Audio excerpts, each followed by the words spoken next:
Hi guys, welcome back to another video. और आप जैसा कि जानते हो जिमनी हमने ली है, तो आज इस वीडियो में मैं आपके साथ ये डिस्कस करने वाला हूँ कि जिमनी की कुछ पॉजिटिव्स और कुछ नेगेटिव्स। मैं ऐसा दो तीन चीज नहीं बोलने वाला हूँ कि दो पॉजिटिव दो नेगेटिव, क्योंकि भाई वैसे बड़ा मुश्किल हो जाता है। देखो, गाड़ी जो है ये गाड़ी बहुत अच्छी है, लेकिन ये गाड़ी जो है गाड़ी यूनिक है। गाड़ी में कुछ कुछ ऐसी चीजें हैं जो अच्छी हैं, गाड़ी में कुछ कुछ ऐसी चीजें हैं जो सबको नहीं अच्छी लगेंगी। वो चीजें मैं आपको बता देता हूँ। अगर आप इसके बारे में प्लान कर रहे हो तो आप उसके हिसाब से सोच सकते हो। सबसे पहले भाई देखो, इसकी जो स्टाइलिंग है, स्टाइलिंग बहुत डिस्टिंक्ट स्टाइलिंग है। अच्छी या बुरी सब्जेक्टिव होती है। यहाँ पे जैसे ये जो थोड़ा क्रोम है, ये फॉरेन मॉडल्स में नहीं आता है। यहाँ पे ये उतना भी अच्छा नहीं लग रहा है, पर ठीक है, बहुत बुरा भी नहीं लग रहा है। लाइट जो है, लाइट सबसे पहला जो इसका प्लस पॉइंट है, लाइट्स इसके बहुत अच्छे हैं। बाकी किसी भी गाड़ी से कंपेयर कर लो, बहुत अच्छे थ्रो है लाइट्स का। फॉग लैंप्स भी काफी अच्छे हैं। इंडिकेटर यहाँ पे जो है ये भी काफी बढ़िया लगते हैं। जो स्टाइलिंग है, स्टाइलिंग के साथ साथ जो लाइट्स का थ्रो है, लाइट्स इसके बहुत अच्छे हैं। हेडलैम्प्स में आपको वॉशर्स मिल जाता है, ये आपको दूसरा प्लस पॉइंट है। फिर ये जो इसके बम्पर्स हैं, ये हार्ड प्लास्टिक के मिलते हैं। थोड़े आपको हो सकता है पसंद आए या ना आए। देखो, सिटी ट्रैफिक के हिसाब से ये जो गाड़ी है, इसके बम्पर्स जो हैं वो सही है, क्योंकि मान लो थोड़ा बड़ा कुछ लग भी गया, जैसे मान लो मैं ऐसे कर रहा हूँ, तो कोई खास स्क्रैच वगैरह पड़ नहीं रहा है। दूसरा कि अगर आप इसको नहीं पसंद करते हो, आपको बॉडी कलर पसंद है, तो आप वो भी देख सकते हो। पर जनरली इस टाइप की गाड़ियों में ना, ये जो ब्लैक बम्पर्स होते हैं वो बेटर लगते हैं। फिर आप देखो, यहाँ पे अगर मैं इसकी बात करूं तो वाइपर्स जो हैं, वाइपर आपको इसमें मिलते हैं जो नॉर्मल वाइपर्स होते हैं वो। और दूसरी बात, वाइपर्स इसके ऑटोमेटिक नहीं है, वो मैं आपको अंदर चल के दिखाऊंगा। ऑटोमेटिक वाइपर्स इसमें नहीं मिलते हैं, जो कि एक थोड़ा मतलब कॉस्ट कटिंग कर दी गई है। स्टाइलिंग की बात करें, ये जो डोर हैंडल्स हैं, डोर हैंडल्स आपको पसंद आ भी सकते हैं। थोड़ा रेट्रो लुक है, या फिर ये थोड़ा ज्यादा ही ओल्ड फैशन हो गया, आपको नहीं पसंद आएगा।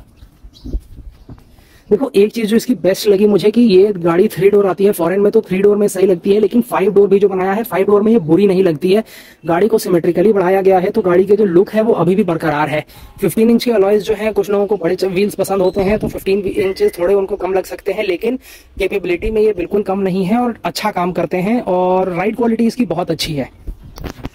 टॉप मॉडल की जहां तक बात करें, देखो इसमें आपको फ्लोटिंग रूफ मिल जाता है। फ्लोटिंग रूफ में क्या है कि यहाँ पे आपको ये ब्लैक कलर की रूफ मिलती है, जो दिखने में काफी अच्छी लगती है। और गाड़ी में जो एक डुअल टोन लुक है, देखो छत भी इसकी काली है, साइड में ये जो क्लैडिंग्स हैं, फिर ये जो बम्पर है काला, तो ये ब्लैक एंड काइनेटिक येलो इस कलर का नाम है, तो इन दोनों का कॉम्बिनेशन काफी अच्छा लगता है। अब अगर थोड़े मैं इसकी नॉर्मल बाकी सारी चीजों की बात कर लूँ, जो थोड़ी कमियां हैं इस गाड़ी में, भाई देखो, सॉफ्ट टच तो इसमें आपको कुछ मिलता ही नहीं है। सॉफ्ट टच कुछ भी नहीं है, पूरा हार्ड। ये भी पूरा हार्ड, यहाँ पे भी हाथ रखने के लिए कुछ भी सॉफ्ट नहीं है। और 6 एयरबैग्स आ जाते हैं, ये एक पॉजिटिव है कि मारुति की गाड़ी है। लेकिन इसकी बिल्ड क्वालिटी जो है, अगर आप देखोगे, जैसे मान लो मैं अगर इसे बंद करता हूं, तो डोर का जो थर्ड है वो भी ठीक ठाक है। और अगर मैं इसे ऐसे प्रेस करूँ ना, तो ये जनरली जो फ्लिम्जी सी गाड़ियां होती हैं मारुति की, वैसा नहीं है, ये काफी सॉलिड फील करता है। बाकी फिर अगर मैं सीटिंग की बात कर लूं, तो देखो इस प्राइस रेंज में ये गाड़ी महंगी बहुत ज्यादा है। तो अगर इसका जो एक बहुत बड़ा डिमेरिट है, इसकी कॉस्ट को देखेंगे तो कॉस्ट इसका बहुत ज्यादा है। कॉस्ट थोड़ा कम होने से भी काम चलता। ग्लव बॉक्स वगैरह आपको मिल जाता है, लेकिन उसके अलावा ज्यादा आपको कुछ इसमें सामान रखने की जगह तो बिल्कुल ही नहीं मिलती है। यहाँ पे कंट्रोल्स मिलते हैं, इसकी वजह से आपको आर्म रेस्ट भी नहीं मिल पाता है। उसके बाद रेट्रो स्टाइलिंग है डायल्स का, और डायल्स जो हैं वो दिखने में अच्छे हैं और फंक्शनल भी हैं। यहाँ पे ये देखो, ये सारा आपको इसमें इंटीग्रेट कर दिया गया। इससे आप फैन स्पीड कंट्रोल कर सकते हो, इससे आप टेम्परेचर कंट्रोल कर सकते हो। तो ये सारी चीजें इसकी काफी अच्छी हैं।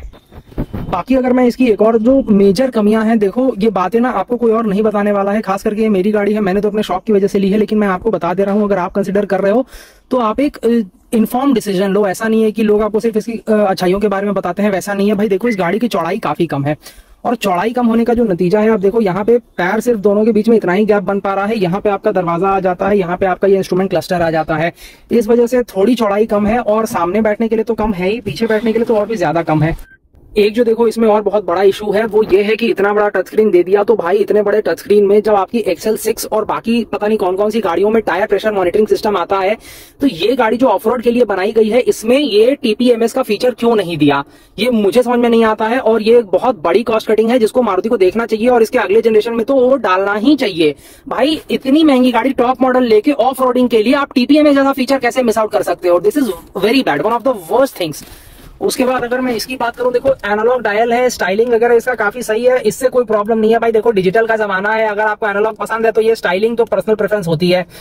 यहाँ पे आपको ये लिखा रहता है, ये जो MID है, MID में भी ठीक ठाक इन्फॉर्मेशन मिल जाती है। बहुत अच्छा MID नहीं है, आज की गाड़ियों में बहुत सारा इन्फॉर्मेशन मिलता है, उसके हिसाब से इसमें आपको बहुत कुछ तो नहीं मिलता है, लेकिन आप अपना ट्रिप वगैरह ये सब देख सकते हो। मतलब ठीक ठाक है, ओवरऑल आप एडजस्ट कर सकते हो। फिर भाई एक जो इसका बिगेस्ट डिमेरिट है अभी तक, देखो 4 स्पीड ऑटो गाड़ी है, 4 स्पीड ऑटो में अगर आपको इंजन का ऐसा लगेगा कि पावर कम है तो वो हाईवे पे ही लगेगा, सिटी में आपको बहुत ज्यादा प्रॉब्लम नहीं होगी। लेकिन भाई प्रॉब्लम कहाँ होगी, इस माइलेज के साथ। ये जो माइलेज है ये इनटॉलरेबल है, क्योंकि इस गाड़ी में कुछ ऐसा है ही नहीं जो ये 6 और 7 की माइलेज दे। भाई इस गाड़ी में 1500 सीसी का इंजन है, 90% ऑफ द टाइम ये 2 व्हील ड्राइव मोड में चलती है और 4 स्पीड ऑटोमेटिक ट्रांसमिशन है, हाईवे पे जा ही नहीं रही है। तो सिटी में क्या ये इतना ज्यादा इसको फ्यूल खर्चा करने की जरूरत पड़ रही है, ये किसी का समझ में नहीं आ रहा है। प्लस पॉइंट्स में ये है कि इस रेंज में आपको एक प्रॉपर 4x4 गाड़ी जो मिल जाती है, और केपेबल ये गाड़ी बहुत ज्यादा है। आप छोटे मोटे गड्ढों पे भी चलाओगे तो आपको ये पता चल जाएगा कि गाड़ी में कैपेबिलिटी बहुत ज्यादा है, प्रैक्टिकलिटी उतनी ही कम है जितनी की ज्यादा कैपेबिलिटी है। भाई देखो यहाँ पे एक आदमी अपना फोन रख सकता है, वो भी ऑटोमेटिक में, मैनुअल में तो ये भी नहीं मिलता है। एक 12 वोल्ट का सॉकेट इधर है, एक USB टाइप ए। आज के जमाने में यूज कौन करता है टाइप ए, जो उसको डाल दिया गया है।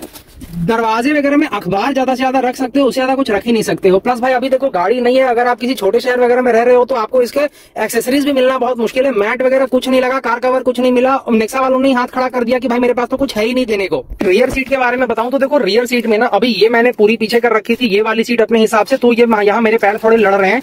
अगर मैं इस साइड बैठूंगा तो देखो आपको थोड़ी जगह मिल जाती है। रियर सीट में जगह दी गई है।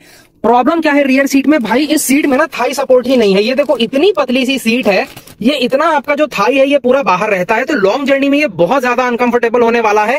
और दूसरा रिक्लाइन एंगल भी जो है ना, रिक्लाइन एंगल से बहुत स्टिफ है। ये देखो 2 सेट लॉक है, हल्का सा रिक्लाइन होता है। इस रिक्लाइन को हो या ना हो ज्यादा कुछ फर्क ही नहीं पड़ता है। बूट स्पेस की बात अगर हम यहीं से कर लें तो देखो बूट स्पेस इसका काफी अच्छा है। यहाँ पे 2 टॉल बैग आपके आराम से आ जाएंगे, एक इधर आ जाएगा एक उधर आ जाएगा।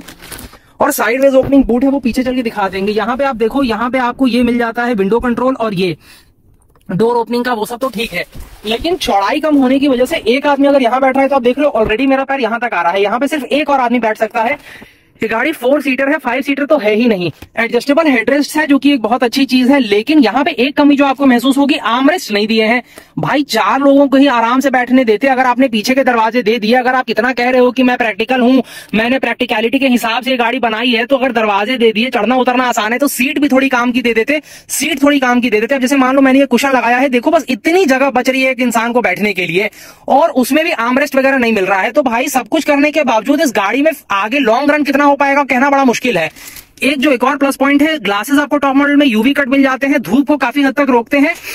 एसी इसका काफी अच्छा है, लेकिन देखो रियर में आपको वेंट्स नहीं मिलते हैं। छोटी छोटी चीजें हैं प्रैक्टिकलिटी में। आई एम श्योर मारुति कुछ चाहे तो कर सकता था।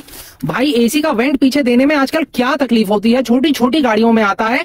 ये गाड़ी बनाई बहुत अच्छी है, और मैं ये सारी चीजें इसलिए हाईलाइट कर रहा हूं क्योंकि आप जब जिमनी 5 डोर लोगे तो आप ये सोच के लोगे कि ये थार से बहुत ज्यादा प्रैक्टिकल है, लेकिन रियलिटी में इसकी प्रैक्टिकलिटी अभी भी लिमिटेड है। यहाँ पे देखो रियर एसी वेंट्स नहीं मिल रहे हैं, यहाँ पे सॉफ्ट टच नहीं मिल रहा है, यहाँ पे सीट की चौड़ाई इतनी है कि सिर्फ 4 लोग बैठ पाएंगे, यहाँ पे देखो आपको आर्मरेस्ट नहीं मिल रहा है। तो ये सारी चीजें आप एक बार जानो इस गाड़ी को लेने से पहले। हेडरूम वगैरह आपको काफी मिल जाएगा, ये सब में प्रॉब्लम नहीं आने वाली है। स्टाइलिंग की जहां तक बात करें, यहाँ पे आपको ये रियर जो स्पेयर टायर मिलता है वो काफी अच्छा मिल जाता है। जिमनी का बैज जो है, यहाँ पे ऑल ग्रिप का बैज है। ये देखो भाई, ये जो है ये मैं बिल्कुल भी नहीं लगवाना चाह रहा था, ये दिखने में भी अच्छा नहीं होता है, सेफ्टी के लिए भी एक हैजार्ड होता है। लेकिन मारुति वालों ने ये जीनियस वाला काम किया है कि ये सब कुछ पूरा ये छोड़ के यहाँ पे उन्होंने लगा दिया है। और सिटी में चलो ना तो भाई सारे बाइकर आके इसमें लड़ते रहते हैं, तो अगर आप ये बुलगार्ड नहीं लगाओगे रियर वाला तो 2 से 3 दिन के अंदर आपकी कोई लाइट फोड़ देगा बाइकर पीछे से गाड़ी लड़ा के। तो ये सब थोड़ा मारुति को इंडिया का हालचाल देख के ऐसी गाड़ी बनानी चाहिए थी कि अगर शहर में चलने वाली है तो इस टाइप के खतरे जब मुझे गाड़ी ओन करने के बाद समझ में आ रहे हैं, तो उनके R&D टीम को तो ये पहले से समझ में आना चाहिए था। एनीवे, अब भाई उनका जो ग्लोबल स्टाइलिंग है उसको उन्होंने फॉलो किया, लेकिन ये इंडिया में चलने वाला है नहीं। स्पेशली ये देखो फाइबर का बम्पर है, इसमें ये बुलगार्ड लगाना पड़ा।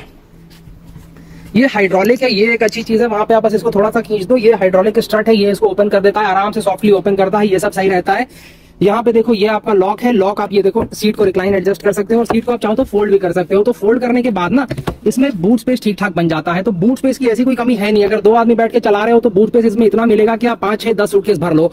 लेकिन अगर आप ऐसा नहीं करना चाह रहे हो, अगर आप सीट को नॉर्मल रखना चाह रहे हो, तो भी भाई देखो यहाँ पे तो ये कार कवर रखा हुआ है, पर यहाँ पे देखो चौड़ाई इतनी है कि 2 सूटकेस 3 सूटकेस आप आराम से खड़े कर सकते हो। तो लगेज स्पेस में प्रॉब्लम नहीं है। दूसरा है कि ऑफरोडिंग के हिसाब से प्रैक्टिकलिटी में यहाँ पे आपको ये मिल जाता है। यहाँ पे 12 वोल्ट का सॉकेट है गाड़ी में, अगर टायर इन्फ्लेटर वगैरह कनेक्ट करना है तो वो यहाँ पे लैंप भी दिया गया है। ये सारी चीजें ठीक है। फिर भाई देखो प्रैक्टिकलिटी में एक जो इसका लास्ट प्लस पॉइंट मैं बताना चाहूंगा, देखो ये जो इसकी सीट है सामने वाली, ये अगर ऐसे बिल्कुल फ्लैट कर दो हेडरेस्ट निकाल के अपने हाथ में, ये पीछे की सीट में ज्वाइन हो जाती है और ये पूरा आपका एक फ्लैट बेड बन जाता है। कैंपिंग वगैरह जाओ या कभी जाओ किसी हिल स्टेशन वगैरह पे, होटल नहीं मिल रहा है या मतलब पैसे ही बचाने हैं, ऐसे इस गाड़ी को खरीदने वाले पैसे तो क्या ही बचाएंगे, बहुत महंगी है। तो जैसे भी है आप उसको मतलब ये यूज कर सकते हो बेड की तरह, कैंपिंग वगैरह के में ज्यादा काम आने वाली है।